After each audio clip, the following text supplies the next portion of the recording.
okay, it's after school or maybe a party and there's a group of your friends or at least a group of people that you want to go and talk to, and you come up to them and you say hi, and then you don't know what to say. Well, girl, I've got you covered because in today's video, I'm going to teach you what to say when you don't know what to say, especially when it comes to talking and engaging with a group of your friends or individuals that you want to become better friends with. So let's break down these super secret tips on what to say when you don't know what to say, especially in a group setting. I'm Abby D, and I'm your life coach for anyone in high school looking to master it and create the future of your dreams. And we're going to go over some communication basics, especially when it comes to talking in a group, because I've been there. And the worst part about a group is, one, it's intimidating because it's not just one-on-one. You have to engage and talk to the whole group, because nothing's more awkward than when you join a group and somebody just wants to talk to you one-on-one, but then somebody's kind of talking to you over here, or you're not sure which conversation to join, and you're just like, who do I talk to? What do I say? What if I have nothing to say? Okay, this first tip is for you if you've got nothing to say, and that is to focus on other people. Now, if you watched any of my videos on how to make new friends or how to be more popular and stuff, I beat this tip over and over and over again. It comes from How to Win Friends and Influence People, that we focus on other people. So focus on talking about them, their likes, their friends, their interests, their family, what they're doing, and just ask them about themselves. It's such an easy go-to, especially if you're in a new group of people. Just saying like, hey, I'm Abby. I saw you in my math class. It's Sarah, right? You know, tell me about you. Like, I can't believe we've never talked before. Let them open the door and they start to say, yeah, I'm in math class. I'm Sarah. Like, you might have seen me. I'm kind of on the soccer team too. I think I've seen you on the track field. And then boom, that is your opening. And you start talking. You ask them about being on the soccer team. And you ask them about like athletics and if they've got lots of games they have to travel to. And like, all of a sudden you have an in, okay? And that's because you started asking them about themselves. So focus on the group and who's in the group and talking to them about their interests and their likes. Don't come in and assume that you're just going to talk about you and yourself and what you know, because you'll run out of information to talk about. So if you follow this tip, you won't run out of information to talk about. Now, it might take practice. It might be a little awkward, but you can start to pull apart and like look at people's conversations and the clues they're leaving you to have new topics to talk about. So just in my fake example with Sarah, and she's like, oh yeah, I saw you, when I'm on this soccer team and when I'm practicing with the soccer team, I see you on the track field. Are you in track and field? And you can talk about that for a little bit, but then you turn right around and you say, that was our in. And then maybe while she's talking to you about soccer, she talks to you about like another interest that you have or a class that you have together. And then you can start talking about that. So the more you work on this, the more you're going to find those little clues that people leave that you can have conversations about. Now, this is kind of level 1, because this is basic communication for anybody. The other tips I'm going to share with you, we're going to layer on that group communication of what to say when you don't know what to say. So first and foremost, focus on that other person, their interests, their likes, just all about them. Be so fascinated about that other person, and you'll always have something to talk about. Okay, this one's just a reminder tip for you, and that is, don't be negative. I talk about this in my dating course, and I get that you're not dating these people, but maybe there's somebody you want their attention of, where I talk about energy and charisma.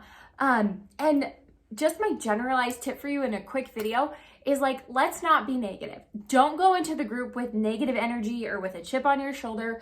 Don't go into the group excluding other people or being like, ugh, I'm here to talk to John because he's super cute, but I'm not going to talk to Sally. And if I am, I'm going to give her a cold shoulder. Like, no, we're coming into a group. We're going to be so neutral. We're going to be so, no, we're not even going to be neutral. We're going to be positive and energetic.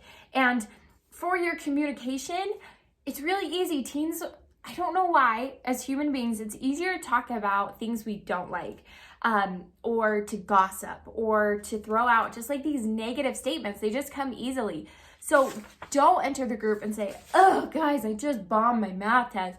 Oh, can you believe what I heard about Sally the other day? Let me tell you, like, while that feels like a really easy something to like talk about and interesting and you'll have people's attention, it's negative attention. And like once you've said your bit, you've got nothing else to go to because you've come in at such a negative, strong position, whether that's about the weather, like, oh, I just hate it when it rains and blah, blah, blah. It's hard to pick up from that and go, oh yeah, so Jane, how was your day? Or how was that AP test? You know, so come in on a very positive note and keep your communication positive. I know it's tempting to be like, ugh, I hate Mr. Brown. He's like the worst math teacher ever, blah, blah, blah. That's hard to pick up from. And I know that you won't feel that at first, but you're going to feel that mid-conversation when you're like, I have nothing else to talk about because I've just spewed all this negativity everywhere. And that goes especially for gossip. So no gossip when you're in a group setting. No gossip ever. Let's just throw that out there. No gossip ever. Okay, not sure what to say in this group. Pull the group together. Like that is your role when you go into a group. If you want to be somebody that people flock to, that have all of a sudden groups of people like form around you, is be somebody that pulls the group together. So what do I mean by this? Well, in my experiences in high school, especially like right after school, that's where I'd congregate with my friends in like this fish bowl out of the cafeteria. And, you know, they're groups of people. And I'd kind of bounce from group to group saying hi. And you want to be somebody that pulls groups together. And so when you enter a group that's already formed, like literally that circle of people, there's sometimes a lot of side conversations going on. There's sometimes these two are paired up, or these two are a couple, or these two are talking, or those four are talking, but the rest aren't, and they're like feeling awkward. And, you know, so while you can enter a group and just kind of enter it because you said hi to one person, be somebody that engages the whole group. And how you do that, I know that sounds really terrifying. How you do that is, first of all, you make eye contact with everybody. And you're just like, hey, how are you? Oh my gosh, it's so good to see you. Like, really casual greetings, but you just in that instant of like, hey, how are you? Yeah, no, I see you too. You know, like, you're telling people like, I see you, I'm here, and I'm here to pull the group together. That's what you're subconsciously doing when you're just like, hi, how are you? You know? And you're making eye contact with people. So we're trying to pull the group together, and then slowly, we'll go back to my example with Sally, I think I said, who plays soccer, right? So we started talking to her. She was our into the group. Now, you know, if Sally drops you any hints, well, like, oh yeah, Jane's on the team with me too. Oh, pull in Jane to this conversation if you can, right? Or if the whole group, you know, if maybe that day at school they made a big announcement that prom was canceled, or something big, you know, you can be like, guys, what did you think about prom being canceled? Like, man, I was so devastated about that. Open-ended question to the whole group. That pulls the group together. And it goes right into my next tip, which is to look for shared experiences. So in my prom being canceled example, that's a shared experience that for you, with like that example, it affects everybody at high school, right? Sometimes we don't have shared experiences that are universal across high school, but are universal across our group. So I hung out with like the theater kids, that's what I did. And so my group of people usually was my theater group. And so it'd be really easy to pull on shared theater experiences and say things like, hey, what scene did you get assigned to do? You know, because now everybody in that group can talk to me about their scene and what they're gonna do, right? I've opened the conversation to a shared experience that everybody in that group can comment on. Now, this gets a little harder when you're at like parties or anything like that, or maybe where you don't know the whole group. But if you can start to just craft a couple open-ended questions, a couple, like as you go into like this party and as you approach this group, mentally say, okay, I see Jane and Sally and Ben, and I know that they are all in my math class, you know, and we have an AP test coming up. I can talk about that, right? And then as I learn more about the group, I can start to expand those shared experiences to hopefully pull in that whole group. Okay, you ready for a secret sauce tip that's gonna save you all the time? Listen. Like, I get that it is fun to be the person talking, and when you're nervous, you want to be, like, you just want to have something to say and get it out of your mouth because it feels like you're doing something. But honestly, a huge part of the conversation is a huge part of being a friend, a huge part of being a part of a group is just listening. And it can sometimes feel awkward, like you're like, well, people are just gonna notice I'm standing here, or like I really want to contribute to the group to feel part of the group. But you are by listening. And we overlook this all the time. And truly, so many people don't feel heard in the day. They don't feel like people are paying attention to them. And so if you honestly can just be there and be engaged and ask them questions and, be the listening participant. So kind of taking that back step of just like, I'm here to listen. I'm here to be part of you. I'm here to put my arm around your shoulder and be like, oh my gosh, I can't believe that happened. You don't have to have a lot to say, but you will contribute so much to the group. And I want to encourage you that while you're listening, you're smiling, you're making eye contact.